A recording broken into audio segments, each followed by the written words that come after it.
Em Ribeirão, projeto para a construção da reserva técnica dos Museus Histórico e do Café, que ficam no campus da USP, foi aprovado. Esse pode ser o fim de uma novela que se arrasta há quase uma década no município. Essa é a situação do cenário que conta a história do desenvolvimento de Ribeirão Preto e macro-região, caindo aos pedaços.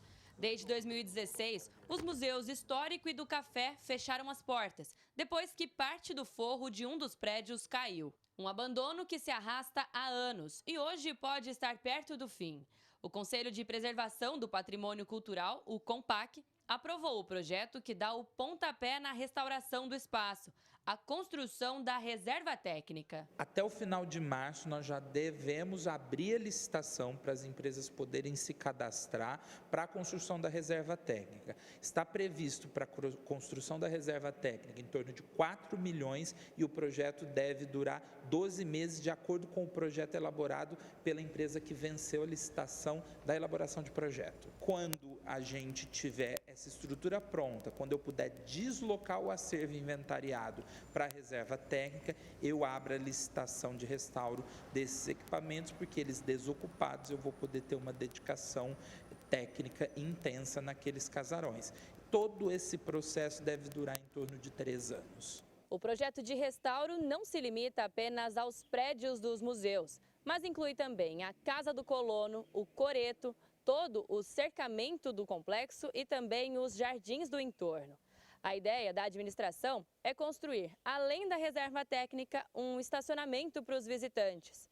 Esses novos equipamentos vão ser instalados em uma área que não interfere no patrimônio histórico. Nós temos que cobrar que isso de fato seja realizado e uma vez que tomara que isso seja realizado, depois desses 3 anos, que esse projeto de continuação de preservar o patrimônio, de resolver o problema de infraestrutura dos museus, continue. Então, que a reserva técnica seja o primeiro passo para uma solução definitiva desse problema que se arrasta há praticamente uma década. Essa é a primeira fase de um trabalho que vem sendo cobrado há anos na Justiça. O tribunal determinou a restauração do complexo desde 2017. O secretário municipal de Cultura e Turismo explica que a verba de 19 milhões demorou a ser conquistada e que o projeto deve ser concluído em até 3 anos. É muito importante que as pessoas entendam que a gente trabalhou tecnicamente durante muito tempo para desenvolver o melhor projeto para a cidade e para as pessoas e que não vai ser rápido agora também. Nós nunca prometemos um projeto rápido. O que a gente prometeu foi o projeto tecnicamente mais estruturado. E vale dizer que todo esse processo, desde que nós chegamos à Secretaria da Cultura no início do ano passado, ele foi acompanhado pela sociedade civil através do CONPAC. O Executivo tem dialogado com a Fundação Museu do Café de Santos, ligada ao governo do estado.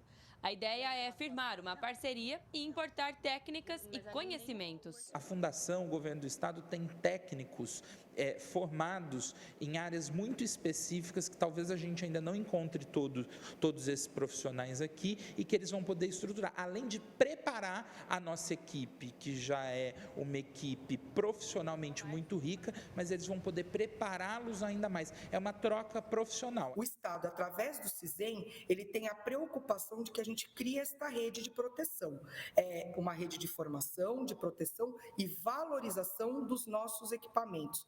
E não só do prédio, ele é uma valorização também de todo o acervo que está dentro desse prédio. A novidade desse ano é que a gente virá com uma linha do fomento em que a gente vai poder trazer os arquitetos para pensarem viabilidades econômicas para esses equipamentos também. Então, eventualmente, você tem um museu, atrelado a ele tem um terreno, é possível ali implantar um hotel e esse hotel também colaborar para que esse museu possa aí ter ações e atividades que tragam mais turismo, né? Então, falar um pouco dessa transversalidade da cultura com o turismo. O historiador explica que o prejuízo causado pelo fechamento desses espaços é muito grande e as atividades precisam ser retomadas o mais rápido possível. Países muito bem desenvolvidos têm uma política muito importante, muito atenta a preservar o próprio passado e a própria cultura. Não é por acaso. Então, existe uma íntima relação entre projetar a sociedade para o futuro e existe também, infelizmente, uma íntima relação entre sociedades que não se desenvolvem, que carregam uma série de problemas, com aquelas que não preservam o próprio futuro, a própria identidade, a própria cultura. Nós temos que escolher de que lado nós estamos. A quase última década de silêncio, de falta dos professores utilizarem isso como material para a sala de aula, a visitação do público, isso significa um prejuízo gigantesco na cultura e na educação da cidade. Alice Carvalho para o Jornal da Clube. Seguimos aqui debatendo mais sobre esse assunto agora com o Denis William Esteves, ele que é arquiteto, também urbanista. Denis, 8 anos após o fechamento dos museus, finalmente agora a novela parece começar a se desenrolar. O quanto é importante para Ribeirão ter esses museus em pleno funcionamento? Muito boa tarde. Boa tarde. Esses museus são vitais para a identidade cultural, não só de Ribeirão Preto, mas de toda a região. Nós estamos numa região do estado que se destacou justamente pela produção cafeeira no final do século XIX e início do século XX, e a pujança da economia cafeeira determinou toda a formação urbana de Ribeirão e também o nosso posicionamento perante a cultura do estado e do próprio país, né? E não ter um equipamento que representa essa fase da nossa história é uma vergonha. Infelizmente, há muitos anos a população de Ribeirão Preto está privada desses museus e esperamos que agora seja o fim dessa tormenta, que as coisas comecem a entrar nos devidos lugares. Como deve ser feita essa reserva técnica para que ela tenha a utilidade esperada lá na frente, então? A reserva técnica ela tem que ser planejada com muito cuidado para não ser apenas um caixote, um novo edifício no conjunto. O ideal é que a reserva técnica não seja apenas um depósito do acervo do museu, mas seja um edifício adequado à correta preservação e conservação dos bens.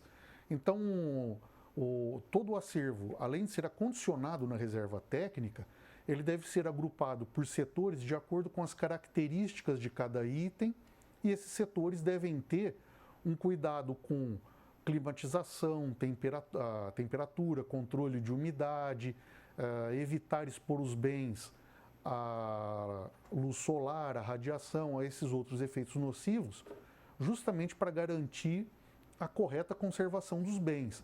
E também deve prever espaços para operações rotineiras de manutenção e conservação preventiva, conservação paliativa e também triagem dos bens, para que um bem eventualmente contaminado não passe essa contaminação aos demais ao ser reunido a eles na reserva técnica. Todo o processo de restauração desses museus deve durar aí aproximadamente 3 anos. É um trabalho delicado e exige, inclusive, empresas gabaritadas, capacitadas para fazer esse trabalho. Sim, ele difere muito de uma obra de arquitetura convencional. É preciso um cuidado maior, principalmente quando as obras atingirem os edifícios históricos, que precisam de um restauro. Aí é necessário uma mão de obra qualificada, um projeto muito bem elaborado para evitar erros ou danos no decorrer das obras e um monitoramento constante da execução desse projeto para evitar prejuízos e maiores danos aos bens tombados. A gente sabe que antes do forro de uma das unidades aí desabar, já vinha apresentando problema de falta de manutenção, de má conservação. É importante que isso não se repita, né? Sim, todo esse estado de abandono começou justamente por um longo período de negligência. O desabamento do forro em uma das salas foi apenas o sintoma, foi apenas o alerta desse estado de degradação, que isso já vinha de gestões equivocadas na direção do museu e a protelação de vários serviços rotineiros de conservação e manutenção. Tudo isso culminou num agravamento da condição do edifício e do próprio acervo, que até hoje não se conseguiu resolver a contento. A Prefeitura de Ribeirão tem conversado com o governo do estado através da Fundação Museu do Café lá de Santos, até para troca de experiências. Essas colaborações podem ajudar a trazer de volta o interesse da população com a história da cidade? Sem dúvida, o trabalho que é desenvolvido pela Fundação Museu do Café de Santos é um trabalho exemplar, reconhecido internacionalmente pela qualidade, e agregar todo esse trabalho ao nosso acervo, ao nosso museu aqui em Ribeirão Preto é muito positivo. Esperamos que essa parceria se concretize e que a população possa usufruir dos benefícios dela. Denis William Esteves, arquiteto urbanista, agradeço muito a sua presença mais uma vez com a gente aqui no Jornal da Clube. Um grande abraço. Muito obrigado.